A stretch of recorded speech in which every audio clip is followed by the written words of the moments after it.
अस्सलाम वालेकुम। उम्मीद करती हूँ आप सब खैरियत से होंगे। अल्हम्दुलिल्लाह हम भी ठीक हैं। और आज मैं यहाँ आपको बनाना सिखाऊंगी चिकन टिक्का समोसा और चिकन टिक्का रोल भी। और इसके साथ जो हमने इसकी पट्टियाँ बनानी है वो भी ज़रूर देखिएगा, बहुत सॉफ्ट नरम होती हैं। और यकीन करें कि जो बूढ़े अफराद हैं ना वो भी ये रोल और समोसा आराम से खा सकते हैं, इतना सॉफ्ट नरम होता है। तो चलिए सबसे पहले हम टिक्का बनाएंगे। और इसके अंदर जो हमने मसाले डाले हैं, 1 टीस्पून लाल मिर्च डाल दी है मैंने, हल्दी हाफ़ टी स्पून, पिसा हुआ गरम मसाला हाफ़ टी स्पून और सिरका डाल दिया यहाँ पे 1 टेबल स्पून, जर्दे का रंग डाल दें यहाँ पर हाफ़ टी स्पून। और ये डाल दिया था मैंने नींबू फ्रोज़न हुआ था, ये मैंने डाल दिया यहाँ पर 1 टेबल स्पून, दही 1 टेबल स्पून, नमक हाफ़ टी स्पून। इन सब को हमने मिक्स करके ये हमारा टिक्का बोटी जो है तैयार हो गया। ये चिकन तकरीबन 150 ग्राम है मेरे पास, जिसमें मैंने इसको टिक्का बना दिया था। अब इसकी पट्टियाँ बनाने के लिए यहाँ पर कॉर्नफ्लोर मैंने ले लिया था 1 कप। 1 कप ही हमने मैदा ले लेना, इन दोनों को करना है मिक्स। और यहाँ पर डाल देंगे 1 टीस्पून नमक, और नमक के साथ मिक्स करके हमने इसका एक थिन सा बेटर बनाना है।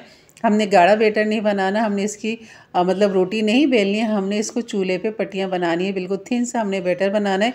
और इतना सॉफ्ट नरम होता है ना, यकीन करें, जैसे कि मैंने कहा कि बच्चे बूढ़े सब आराम से ये रोल खा सकते हैं। तो यहाँ पर खूब अच्छा सा इसको थिन मिक्स करने के बाद आप इसको छान लें ताकि ये जो लम्स है ये निकल जाए और बिल्कुल क्रीमी टेक्सचर आ जाए, जैसे कि आप ये देख रहे हैं। बस आपने इतना इसको थिक रखना है। अब यहाँ पर एक पैन के अंदर पहले सबसे हम टिक्का पहले फ्राई कर लेंगे। और यहाँ पर टिक्का को मैरिनेट करने के लिए आप इसको जितनी देर रखें इतना अच्छा मैरिनेट होगा। कम से कम इसको आधा घंटा आपने रखना है। और उसके बाद 1-2 टेबल स्पून आपने उसमें ऑयल डालें और इसको भून लें। और ये हाथ के हाथ भुनाई भुनाई में ही ये बिल्कुल पक जाता है। और यहाँ पर जो है मैंने मैदा डाल दिया था 1 टेबल स्पून। चिकन गलने के बाद जैसे चिकन का थोड़ा सा पानी होता है, अब उसमें मैदा डाल के इसको भून लें और इस तरह इसको क्रश कर लें। मतलब बिल्कुल इसको मैश नहीं करना, बस बोटियाँ जो हैं वो क्रश हो जाएं ताकि जो उसके रेशे हैं ना वो सॉफ्ट नरम हो जाए और वो खिल जाएं। तो यहाँ पर अब बनाते हैं पट्टियाँ। पट्टियों के लिए यहाँ पे मैंने पैन को ग्रीस कर लिया था और यहाँ पर मैंने चमचे के हिसाब से इस तरह डाल दिया था। आप अपने पैन और चमचे के हिसाब से इस तरह पट्टियाँ बना सकते हैं। खूब अच्छा सा फैला दें, आँच को बिल्कुल दम वाली आँच पर रखें। और इसको ऊपर से जैसे ही ऊपर से ट्रांसपेरेंट हो जाए, सिकने लग जाए, जैसे कि आपको ये नज़र आ रहा है, इस तरह जब होने लग जाए तब आप इस पट्टी को पलट के भी सेक सकते हैं, नहीं तो ये बिल्कुल रेडी है, तैयार है। इसको आप इसी तरह निकालें और इसको जैसे अभी हम रोल समोसा बनाएंगे इन पट्टियों से, यकीन करें इतनी झटपट ये बन जाती है हाथ के हाथ। तो ये भी आप बना के फ्रोज़न करके रख सकते हैं रमज़ानों के लिए अपने। जैसे कि मैं ये सब तैयार करके रमज़ानों के लिए ही तैयारी कर रही हूँ।